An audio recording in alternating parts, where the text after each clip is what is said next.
hubban lillah, sangat kuat, sangat bersengatan cintanya kepada Allah. Walau yarul ladzina zalamu, kalaulah orang-orang yang zalim itu melihat, iz yarawna azab, ketika mereka melihat azab, annal quwata lillahi jami'a, bahwa sesungguhnya kekuatan itu milik Allah semuanya. Maka tidak pantas orang beriman yang mengucap la ilaha illallah itu membuat Allah nomor sekian, tidak boleh.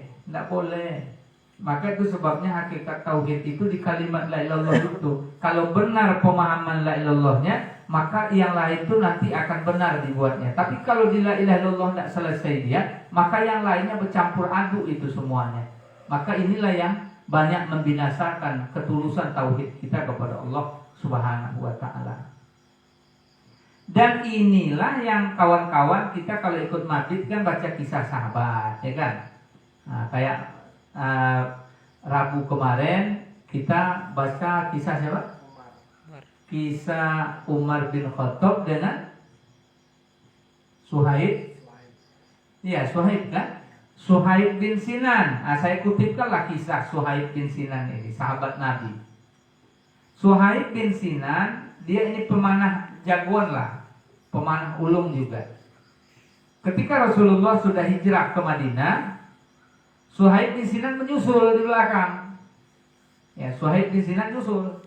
Orang kafir tahu bahwa Suhaib akan berangkat, maka mereka hadang ini Suhaib yang ingin berangkat ini. Nah, ketika dihadang orang kafir Quraisy ini, Suhaib bin Sinan ini, apa kata Suhaib bin Sinan? Biarkanlah aku lewat. Biarkan aku lewat. Lalu apa kata orang kafir Quraisy? Apa enak-enak aja kamu lewat? Iya, biarkan saya lewat. Ambil harta saya. Biarkan saya lewat. Atau kalian ganggu saya panah nanti. Kalian tahu kan saya pemanah ulung. Nanti kalian kena menjelang habis anak panah saya. Pikir orang kafir itu, orang kafir Quraisy pikir, oh iyalah. Maka dibarterlah. Boleh lewat, aman, tak ada masalah. Tapi harta diambil oleh orang kafir Quraisy. Rupanya wahyu sampai ke Nabi.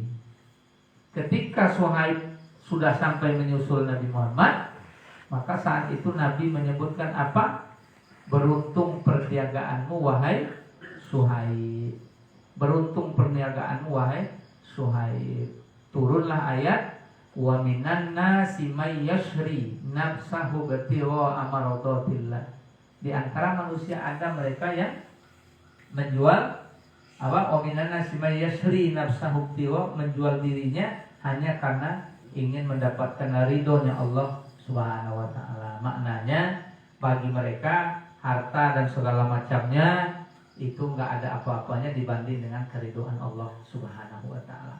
Maka bandingkan hari ini banyak di antara kita, dan mudah-mudahan dijauhkan Allah lah kita, jangan sampai disebabkan oleh 8 macam komponen ini menyebabkan kita melalaikan Allah Ta'ala, jauh dari Allah Ta'ala.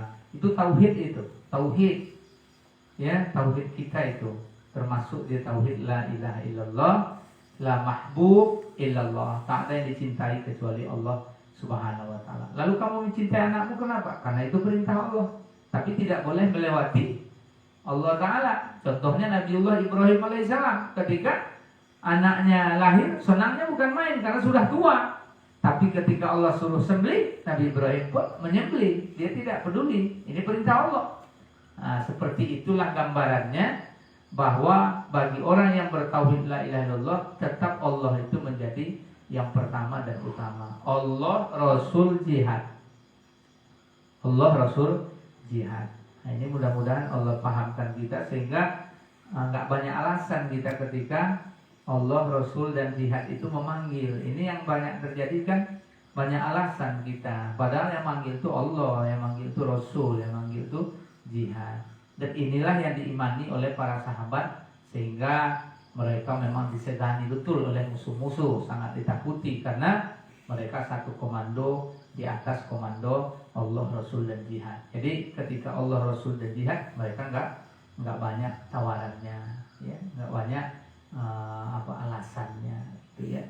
Jadi ayat ini bisa diperdalam kembali, bisa dibaca tafsirnya, ditengok, karena di sini ada ancaman fatarabbasu hatta ya'ti Allah bi amri, maka tunggu olehmu hingga Allah mendatangkan urusannya, maksudnya azabnya. Itu penjelasan salah satu tafsirnya. Jadi ketika Allah, Rasul dan jihad sudah dikecilkan, maka tunggulah azab Allah Subhanahu wa taala. Dan yang lebih parah di sini disebutkan wallahu la yahdil qaumal fasiqin, dan Allah tidak menunjuki orang yang fasik. Fasiknya. Alhamdulillah.